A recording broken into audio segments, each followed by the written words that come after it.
제가 지난 토요일은 시골에 여행을 하느라고 여기 나타나지 못했습니다. 지금부터 2주일 전 토요일 날 오늘 이 자리에서 그러니까 4월 18일 선거가 실시되고 3일 후에 72시간 후에 제가 이번 선거는 완전 조작이다 하고 선언한 바가 있습니다. 그 후 2주일 동안에 여러 가지 사건이 많이 벌어졌죠. 이것이 조작이라는 것이 거의 확실해졌죠. 그래서 하느님이 무심치 않구나 하고 생각합니다.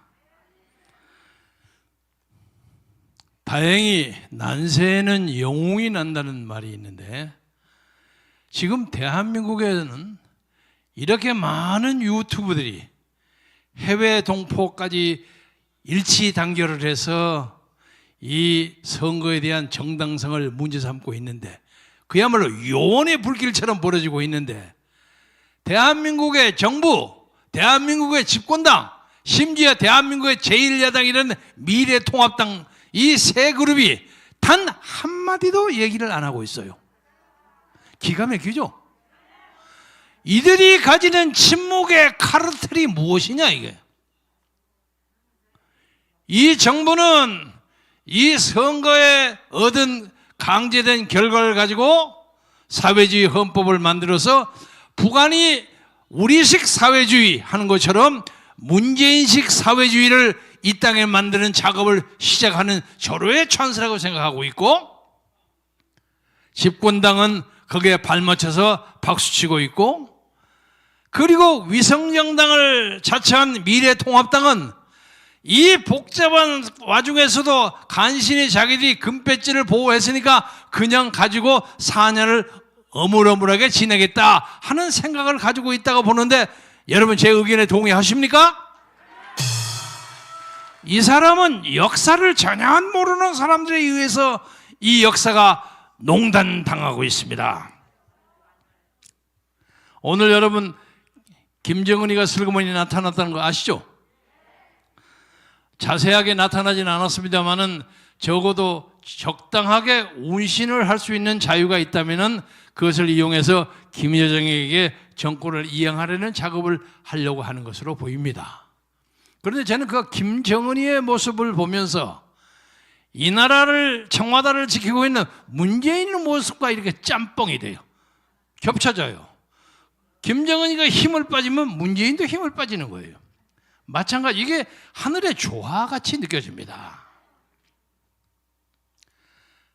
역사를 보면 이 조선반도 소위 삼천리 금수강산의 북단을 차지한 사람들이 항상 강력한 무기를 가지고 이 땅의 사람들의 역사를 농단한 사례가 많습니다.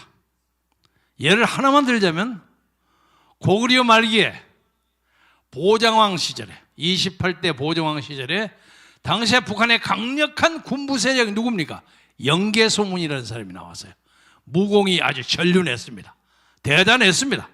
이 남쪽에 있는 신라, 백제는 말할 것도 없고 그 북쪽에 있는 그란, 중국까지도 영계소문에게 쩔쩔맬 정도로 막강한 무공을 가지고 있었어요.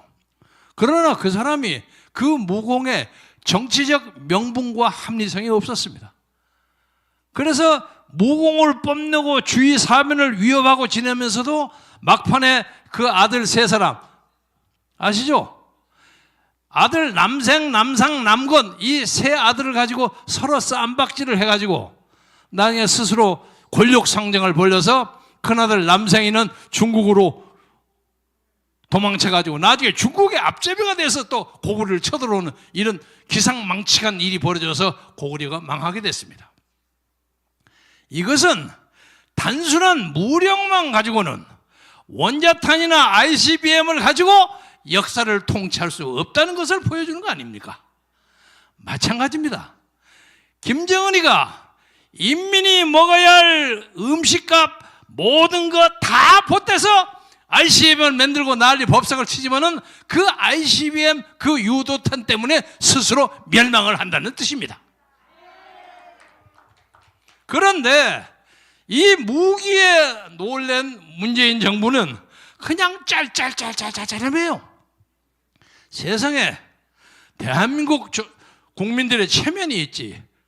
삶은 소대가리가 웃는다 하는 그런 말도 안 되는 한글이 만들어낼 수 있는 가장 저열한 악담을 듣고도 아무 소리 안 해요.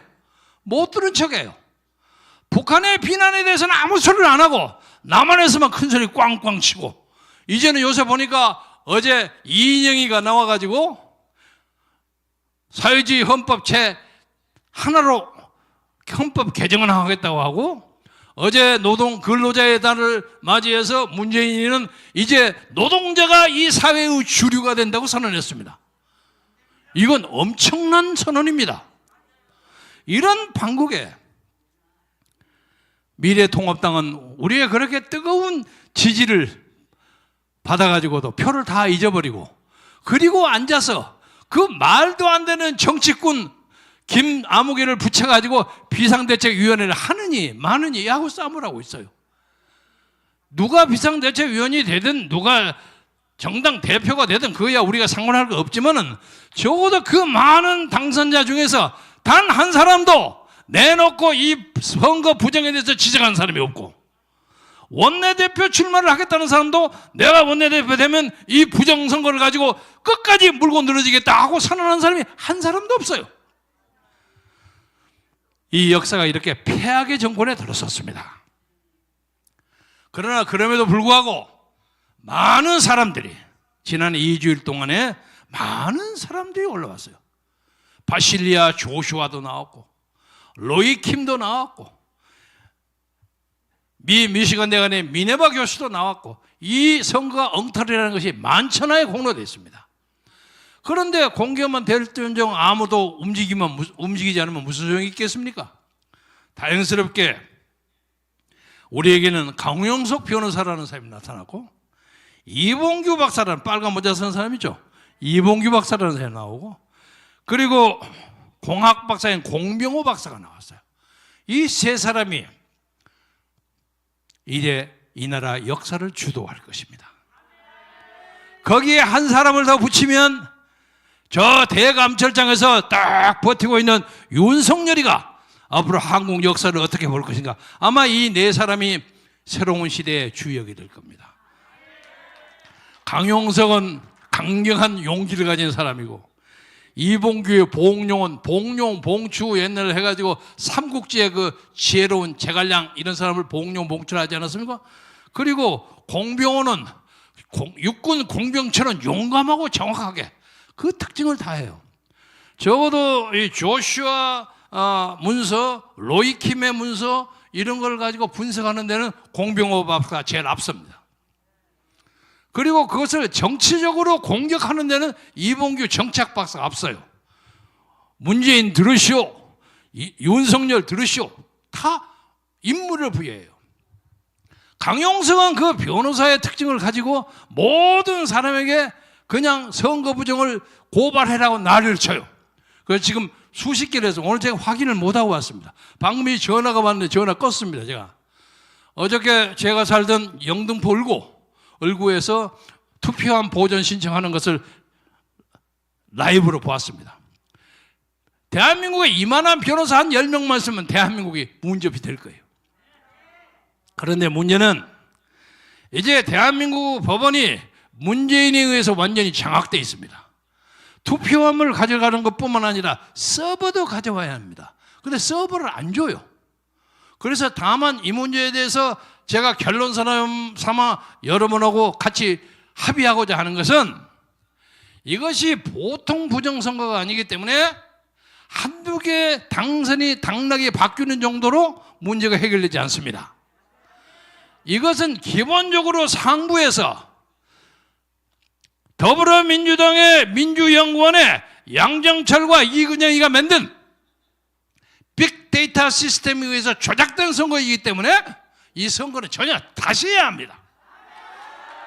이것을 아셔야 합니다. 옛날에는 선거를 해가지고 투표가 좀 잘못되고 하면 그 당락만 바꿨어요. 그러나 그렇게 해서는 안 됩니다. 적어도 두세 개 사이에 이 선거 개표 문제에 대해서는 그 진실이 폭로되면 우리는 문재인 정권 자체를 드러내야 합니다. 따라서 이번에 정몽원 목사가 광화문의 세력을 정치적으로 결실시키는 것을 막기 위해서 광화문 집회를 막고 또 코로나까지 덮치고 해서 우리의 정당한 권리를 주장할 수 있는 절호의 찬스를 놓쳤지만은, 그러나 하나님은 우리에게 이 조작된 음모를 파헤치는 의인 몇 사람을 동원함으로써 우리에게 역사의 진실이 무엇인가를 보여줌으로써 이제 우리가 남은 것은 이 불의를 용서하지 아니하고 이 정권을 드러내고 이 정권을 드러내고 새로운 자유민주주의 공화국을 세워야 한다는 사명을 우리에게 준 거라고 저는 생각합니다. 따라서 7분 넘었어요? 말씀을 마감하자면, 말을 길면 좋지 않아요. 여러분도 그러셨겠지만 저도 지난 2주일 동안 굉장히 고민을 많이 했습니다. 어떻게라면 해서 대한민국 사람들은 이렇게 거짓말 조작을 할 수가 있는가? 세상에 지금 2020년 한국의 제너럴 일렉션, 국회의원 선거는 앞으로 수십 년 수백 년 동안 전 세계 정치학자들에 의해서 논문 연구 대상입니다. 어떻게 민의를 왜곡하고 어떻게 세 개인데 세 개 하고 하나는 딱 저쪽으로 돌리고 하는 그 코드 넘버, 이것을 만드는 아마 심플 케이스로 연구 대상이 될 겁니다. 부끄러운 일입니다. 또 하나, 저처럼 좀 나이가 들어간 사람들은 선거 조작이니 뭐니 해도 잘 몰라요.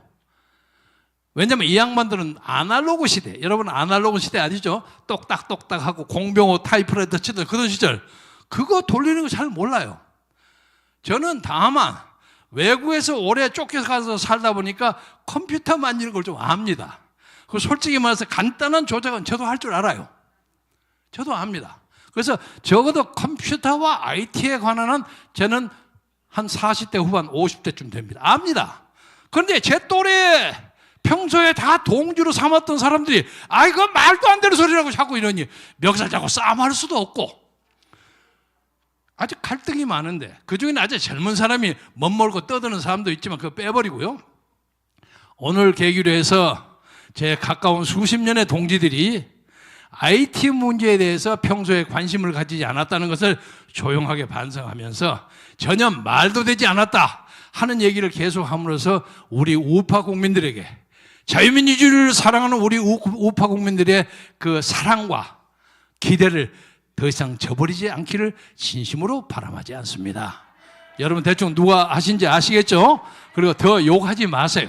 욕하지 말고 조금 있으면 이래 보니까 이러고 넘어가더라고. 슬그머니 넘어갈 때 임마 너 옛날 이렇게 얘기하지 않았냐? 이렇게 얘기하지 마시고 다 같이 가야만 됩니다.